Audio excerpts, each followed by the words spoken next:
Great coffee conundrum. A tale of Stavros and Styrofoam. I strolled into Slappy's, a familiar haunt where I'd catch up on the news with Stavros behind the bar. He was engrossed in his newspaper, muttering to himself as usual. The two old-timers sat in their corner spots, looking like they'd been there since the place opened. Coffee, I said with a smile. Stavros grunted, turned back to the coffee machine, and repeated his routine from the day before. I noticed the stack of Styrofoam cups still intact. Maybe I was his only coffee customer. The sheer number of them nearby made me wonder if some clever salesperson had convinced Stavros he needed a 2,000-cup stockpile. 10 cents, he growled, daring me to dispute it. It was 55 cents yesterday, I exclaimed, playing along. He leveled his gaze at me, unyielding. Today, 10 cents. Ah, this guy's got spirit. The next day, we repeated the exchange, coffee for cash. Stavros asked for 55 cents. I pulled out 3/4 and said, keep the change. As I left, one of the old men croaked a tune, but it trailed off into silence. Days passed, with me avoiding Slappy's due to some personal issues. Juliet had texted, suggesting we catch up, but I didn't respond. On Sunday, I walked by the bar and caught the scent of burgers sizzling. They must have been doing all right without me.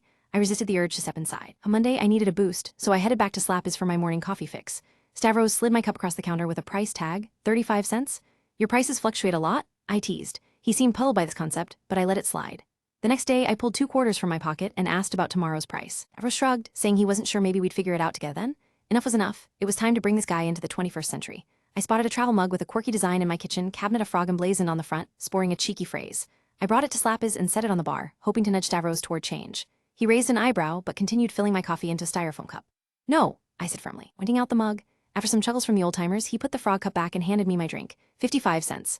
I'd had enough of the styrofoam cups piling up. It was time to make a statement. I poured my coffee into the frog cup, pushing the empty one across the bar. Now you can recycle this, I said with a grin. Stavros grunted and tossed the cup into the trash bin.